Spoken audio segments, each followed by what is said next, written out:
जय श्री कृष्णा। मेरे बाल कृष्ण चैनल में आपका स्वागत है।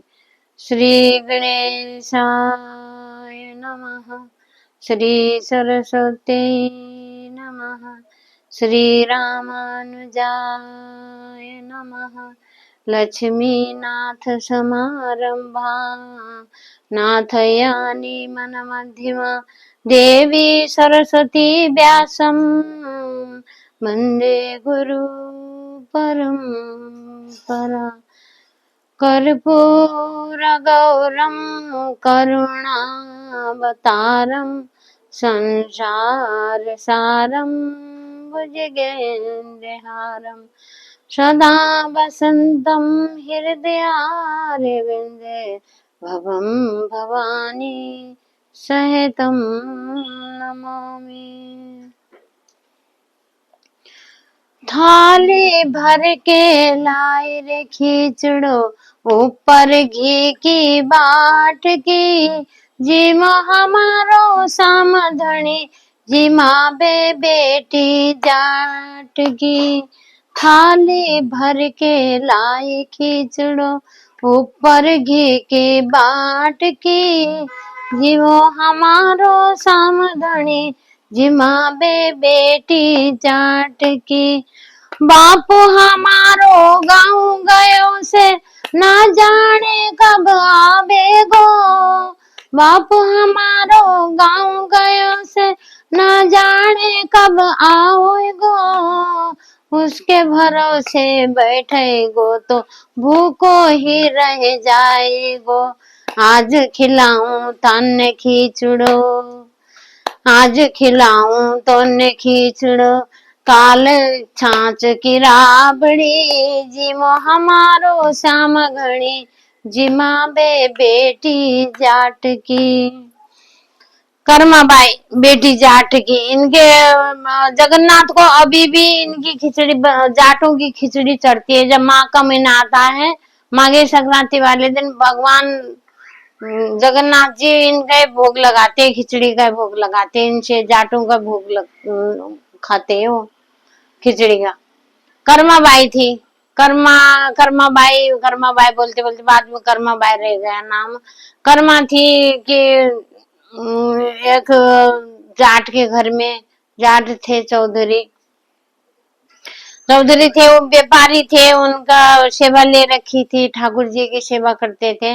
व्यापारी थे, बाहर जाना पड़ता था कि मैं जैसे सामान के लिए जैसे सारे व्यापार बाहर होता था, लेना देना सारे ज्यादा उनका बाहर ही होता था। तो वो कई कई दिन के लिए बाहर चले जाते थे तो अपनी बेटी वो देखती थी पूजा कर रहे मेरे पिताजी कैसे भोग लगा रहे, कैसे उनको ठाकुर जी की सेवा ले रहे, स्नान वगैरह कैसे कर रहे, वो सब देखती रहती थी छोटे से। तो फिर वो अपने पिताजी के साथ खड़ी होके बोलती थी बापू ये कैसा है, कौन है, क्या है। वो समझाते थे ये भगवान है, ये ठाकुर जी है बेटा, इनको भोग लगाए बगैर नहीं खाना चाहिए, स्नान करे बगैर इनको नहीं छूना चाहिए। ये सारी बातें वो सिखा के पहले ही एक एक बात अपनी बेटी को सिखाते थे छोटे बन में। तो फिर एक दिन क्या हुआ कि वो जैसे बाहर जाने लगे, बोले कि बेटा मैं जा रहा हूँ 3-4 दिन के लिए, तो ठाकुर जी को खिला दियो और इनको भूखा मत छोड़ियो। तू जब खाइयो, जब इनको भोग लगा लेगी, इनको खिलाने के बाद ही तू खाना खाइयो। बोल के गए ठीक है बापू मैं ऐसे करूंगी। तो जब चले गए, वो चले जाने के बाद उनने क्या करा कि खिचड़ी बनाई। खिचड़ी बना के इतना भर के थाली भर के ले गई भगवान को देने के लिए। अब बोली भगवान जी खाओ खाओ खिचड़ी खाओ। नहीं, अब वो उसको तो नहीं पता था ना कि भगवान नहीं आते, भगवान नहीं खाते, नहीं दिखाई देंगे, ये कोई मालूम नहीं था उसको। वो तो बस वही बोलती थी कि खा लो, आप खाओगे जब भी मैं खाऊंगी। मेरे बापू बोल के गए कि जब खाइयो बेटा, जब ठाकुर जी को भोग लगा लेगी ये खा लेंगे उसके बाद ही तू खाइयो। तो इसीलिए मैं बाद में ही खाऊंगी, जब तक आप नहीं खाओगे मैं नहीं खाऊंगी। कभी इधर से देखे खा रहे हो, कभी उधर से देखे, कभी उधर से देखे, फिर पर्दा करे अच्छा इसीलिए नहीं खा रहे हो मेरे को देख के। बापू खिलाते तो तुम बड़ा खा लेते थे, अब मैं खिला रही हूँ तुम नहीं खा रहे हो। तो कभी पर्दा करे, कभी खोल के देखे, खिचड़ी ऐसी कैसी पड़ी रहती। सुबह से शाम दोपहरी हो गई, दोपहरी से शाम हो गई, भगवान आए ही नहीं खाने के लिए। वो ऐसी लेके ऐसी ऐसी वहीं पर सो गई। सो गई तो जैसे आंख खुली देखा तो खिचड़ी भी ऐसे पड़ी है, भगवान ऐसे बैठे हुए हैं। अब फिर उन्होंने बोला कि भगवान ने भी नहीं खाया, मैंने भी नहीं खाया, मैं भूखी मर जाऊंगी, तुम नहीं खाओगे तो मैं भूखी मर जाऊंगी, मुझे और कुछ भी नहीं चाहिए, तुम खाना खाओगे जब भी मैं खाऊंगी। ये और रट लगा के बैठ गई ये छोटी सी बच्ची। जब ठाकुर जी आए, ठाकुर जी प्रकट हुए तो ठाकुर जी आए, खिचड़ी खिचड़ी खाया ठाकुर जी ने, तो उनको दर्शन दिया, उसको दर्शन दिया। तो जब उसके पिताजी आए 3-4 दिन में, व्यापारी थे, बाहरी व्यापार चलता था उनका, तो हमने हिसाब किताब करके जैसे आए, बोले कि बेटा कर्मा, तूने भगवान को भोग लगाया था? कहने लगी हाँ बापू, मैंने भगवान को भी खिला दिया, एक दिन तो नहीं खाया, 1-2 दिन आप गए थे जब जब नहीं खाया, फिर तीसरे दिन मैं बहुत तो भूखी रह गई, तो फिर मेरी वजह से उन्होंने खाया, फिर मैंने भी खाया। और फिर वो सोचे कि भाई ये क्या बोल रही है, समझ में नहीं आई। मैं तो इतने सालों से सेवा ले रखी भगवान की, आज तक एक बार ही दर्शन नहीं कर पाया, तो ये क्या बोल रही है कि खाया, क्या देखा होगा इसने। बेटा क्या भगवान जी ने खाया था, ठाकुर जी ने खाया?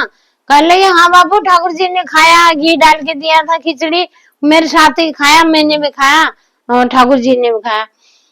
फिर वो ने कहा कि ठीक है, सही बता बेटा, सही आए थे ठाकुर जी? कहने लगी हाँ मुझे तो दिखे बापू, मैंने खाना भी खिलाया। जब बेटी के पैर में पड़ गए, कहने लगे कि बेटा तू धन्य है, तेरा मन इतना साफ है जो कि तुझे भगवान ने दर्शन दिया। हमें अभी तक जिंदगी बीत गई है सेवा करते करते, अभी तक भगवान का दर्शन नहीं हुआ। तू तो बोल के भगवान का दर्शन करी, बोल के उसके अपनी बेटी का पैर वैर छू के उन्होंने उस दिन से पूजा सेवा सब बेटी को दी है। बेटी को दी तो कर्मा जब सेवा ले रखी थी, सेवा करती थी, खिचड़ी बना के खिलाना, सारा कुछ सेवा पूरी, स्नान करना, वस्त्र बना पहनाना, भोग लगाना, ये सारी सेवा ले रखी थी। जब उनके पिताजी मर गए बाद में तो फिर कर्मा रह गई, उनकी माताजी भी खत्म हो गई, पिताजी भी खत्म हो गया, वो अकेली रह गई। अकेली रहने के बाद उनने सोचा कि आधी जिंदगी मेरी कट गई, ये राजस्थान की बात है, तो आधी जिंदगी मेरी कट गई, मैं ब्याह शादी तो करूंगी नहीं, मैं भगवान का दर्शन करके भगवान का सेवा में मैं रहूंगी। कर्मा ने क्या करा, जगन्नाथ में चली गई। जगन्नाथ जब गई है, जब जगन्नाथ जाके उनने ये कुटिया बनाई वहां मंदिर के पास, बना के उसमें रहने लगी, उसमें पूजा पाठ, उसमें जाप करने लगी, भगवान का नाम जपने लगी, सारा कुछ करने लगी। फिर क्या करते थे, भगवान जगन्नाथ आते थे कर्मा के पास खिचड़ी खाने के लिए, सुबह सुबह सुबह सुबह, जल्दी कर्माए, जल्दी कर्माए, जल्दी कर्माए बोलते थे कर्मा के खिचड़ी खाने के लिए। तो एक दिन क्या हुआ, जब खिचड़ी खिलाती थी, सुबह सुबह भोर में 4 बजे नहा धो के खिचड़ी बना के भगवान को, भगवान आ जाते थे द्वार खुलने से पहले।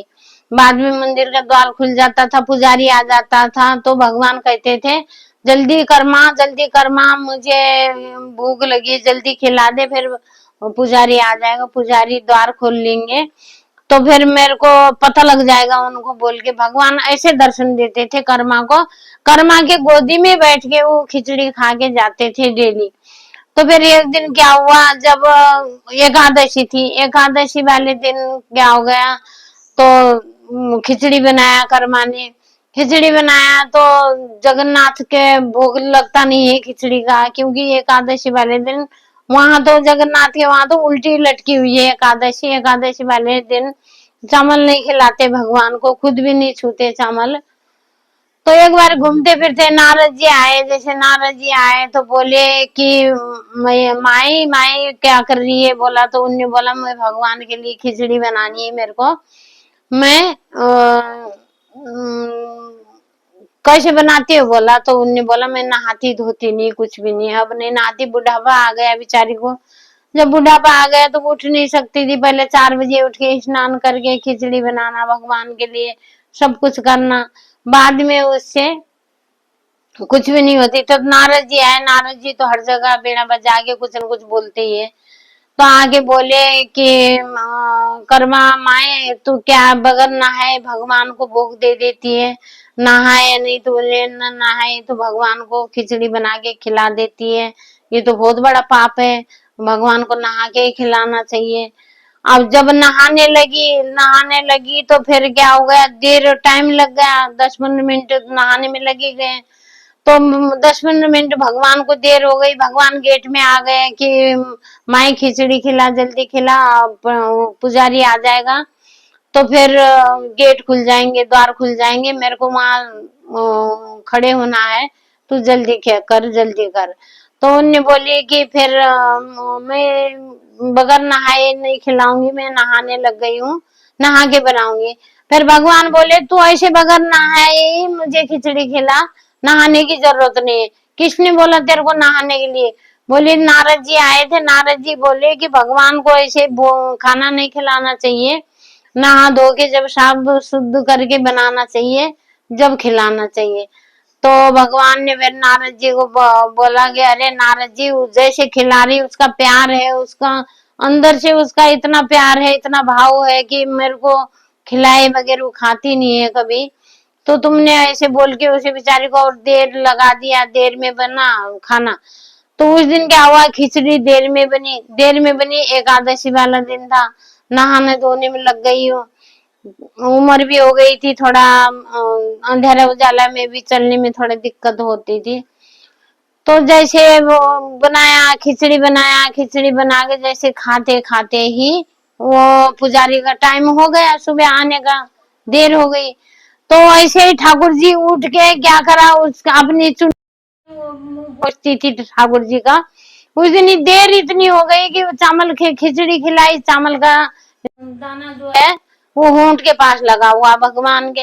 ऐसे चले गए, भगवान गए तो वहां पर देखा कि जैसे पुजारी जी ने द्वार खोला तो भगवान को जैसे गीले कपड़े से साफ सफाई करते करा, तो पुजारी ने देखा कि होंठ में चावल का दाना लगा हुआ है। चावल कहाँ से आए, किसने भोग लगाया भगवान को? द्वार तो बंद है, द्वार बंद है तो कौन भोग लगाएगा? और वो भी चावल, वो भी एकादशी वाले दिन चावल किसने बनाया, पता करो। सारा पुजारी ने तो वहां पर हंगामा कर दिया कि भाई किसने यहाँ पे चावल बनाया, कौन आया, कैसे भोग लगा। तो अब देखा कि किसी के घर में खाना बना नहीं था उस टाइम, जैसे झुग्गियां झोपड़ियां कुटियां बना रखी थी सबने, सबकी कुटिया में देखा कि किसी का बना नहीं था। तो कर्मा बाई के वहां बना हुआ था, उसी टाइम बना के वो बर्तन धो रही थी कि तो बोले कि भाई कर्मा बाई तूने भगवान को क्या खिला दिया, चावल खिला दिया एकादशी वाले दिन, तू काम पापन है ये वो बोल के कर्मा बाई को उल्टे सीधे बोलने लगे। तो उसने बोला देख भाई, मैं गई नहीं हूँ तेरे भगवान को खिलाने के लिए, तेरे भगवान मेरे पास खुद आता है, खुद खा के जाता है।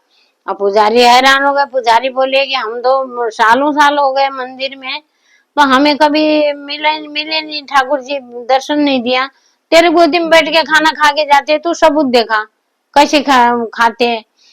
उन्होंने बोला ठीक है मैं सुबह खिचड़ी बनाऊंगी, भगवान खाएंगे। तो सब लोगों ने बोला कि तू हमें सबूत देखा, तूने ऐसे भगवान को चावल खिला दिया एकादशी वाले दिन। जब दूसरे दिन लोग छुप के देख रहे हैं तो ये तो देख रहे थे कि भाई वो हाथ ऊपर लेके खिला रही है, किसको खिला रही है, गोदी में भी कुछ नहीं देता, क्योंकि उनको दिखाई नहीं देता था, देख दिया वो तो भगवान को फिर खिला रही थी। फिर जैसे हाथ ऊपर नीचे कर रही है, वो खिला रही है, जब देख रहे हैं कि भाई ये किसको खिला रही है, क्या खिला रही है, खिला तो रही है, हाथ तो जा रहा है ऊपर फिर नीचे भी आ रहा है, फिर थाली में से खिचड़ी भी इसकी खत्म हो रही है, तो खिला तो रही है। जब सारे सारे गए कि भाई तू ढोंग कर रही है, तू खिलाने का नाटक कर रही है, हमें पागल बना रही है, तूने मंदिर में तूने ऐसा काम किया, सारे गुस्से के मारे टूट पड़े। तो जब उसने बोला भगवान को, जगन्नाथ जी को बोला, हे प्रभु आप दर्शन दो इन लोगों को, ये लोग मानते नहीं है मेरी बात को, आपको दर्शन देना पड़ेगा। जब मेरी भक्ति में इतनी भक्तन हूँ कि आपकी जिंदगी मैंने बाल ब्रह्मचारी से मैंने लिया हुआ है, तो आपका दर्शन देना बनता है। आप दर्शन इनको दो और इनको दिखाओ कि आप आते हो मेरे पास प्रभु, आप हमने दिखाना ही पड़ेगा। जब जगन्नाथ भगवान ने, जब ठाकुर जी ने सबको दर्शन दिया तो सबको बोला, पुजारी को बोला, ये पुजारी तू कर्मा माए बाय को परेशान मत कर, मैं उनकी खिचड़ी खाता। जब से इनकी जाटों की खिचड़ी ही भगवान को चढ़ती है, जब भी आता है माँ का महीना आता है, जब खिचड़ी का पहला भोग लगता है जाटों को, जाट की छोरी है ना वो कर्मा बाई, इसलिए इनका जाट का ही भोग लगता है। जय श्री कृष्णा, जाटों का भोग लगता है। और जगन्नाथ में भी ठाकुर जी को पहले भोग लगता है। जय श्री कृष्णा।